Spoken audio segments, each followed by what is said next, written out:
আসসালামু আলাইকুম। আজ আপনাদের সঙ্গে ছোট্ট একটা রেসিপি শেয়ার করব, সেটা হচ্ছে পেঁয়াজ বেরেস্তা। পেঁয়াজ বেরেস্তা সাধারণত পোলাও, কোরমা, রোস্ট বা অন্যান্য আরো খাবারে ব্যবহার করা হয়। কিন্তু সেসব খাবারে পেঁয়াজ বেরেস্তা করার সময় যদি পেঁয়াজ বেরেস্তাটা পারফেক্ট না হয় বা সুন্দর কালার না হয়, তাহলে সেই খাবারের উপর প্রভাবটা পড়ে, মানে খাবারের স্বাদটাই নষ্ট করে দেয়। আবার যদি সুন্দর কালার না হয়, আপনি যদি কোনো খাবার পরিবেশন করেন বেরেস্তা দিয়ে, সেই খাবারটা দেখতেও সুন্দর লাগে না, আবার খাবারের আকর্ষণটাও কমে যায়। তাই আপনাদের সঙ্গে এই ছোট্ট রেসিপিটা শেয়ার করছি, যেটা ফলো করলে আপনি বেরেস্তা করলে আপনার বেরেস্তাটা পারফেক্ট হবে এবং সুন্দর একটা কালার হবে। আশা করছি আপনাদের এই রেসিপিটা কাজে দিবে। প্রথমে আমি চলে যাচ্ছি চুলায় বেরেস্তার জন্য। এখানে আমি একটা প্যান বসিয়েছি আর দিয়েছি কিছু পর্যাপ্ত পরিমাণে তেল। তেলটা দিয়ে এখানে প্রায় 1.5 কাপের মতো আমি পেঁয়াজ কুচি দিয়েছি। আর হ্যাঁ, বেরেস্তার সময় অবশ্যই আপনাকে দেশি পেঁয়াজটা সিলেক্ট করতে হবে আর পেঁয়াজটা মিহি কুচি করে নেবেন। এতে করে পেঁয়াজ বেরেস্তা যেমন দেখতে সুন্দর হবে আর দেশি পেঁয়াজে পারফেক্ট বেরেস্তা হয়। আর ইন্ডিয়ান বা অন্যান্য পেঁয়াজ দিয়ে কিন্তু বেরেস্তাটা পারফেক্ট হয় না।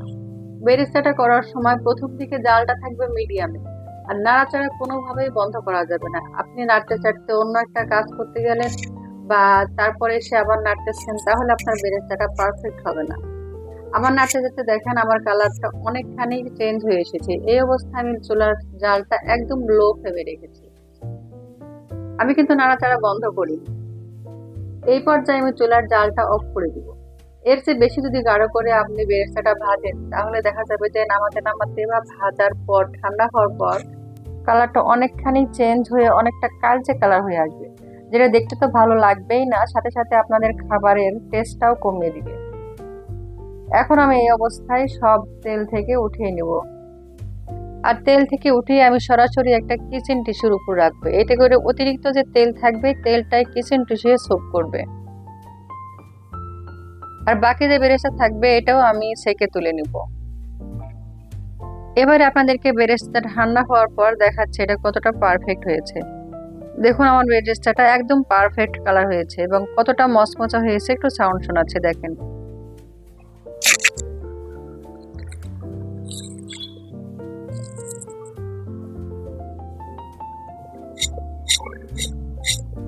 আশা করছি আওয়াজটা শুনে বুঝতে পেরেছেন এটা কতটা মচমচে আছে।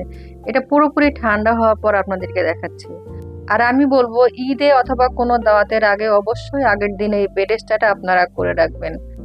বেরেস্তা আসলে তৈরি করা খুব ছোট্ট একটা কাজ, কিন্তু খুব সময় নিয়ে একটু যত্নের সাথে করতে হয়। তাই আগের দিন যদি একটু নিরিবিলি করে রাখেন তাহলে সুবিধা হয়। আর শুধু বেরেস্তা না, ঈদের আগে অবশ্যই আপনারা পেঁয়াজ, রসুন থেকে শুরু করে প্রত্যেকটা মশলা যদি আগের দিন রেডি করে রাখেন, তাহলে মাংস আসার সাথে সাথে আপনি আপনার পছন্দের রান্নাগুলো করতে পারবেন। আশা করছি এই ছোট্ট টিপসগুলো আপনাদের কাজে লাগবে।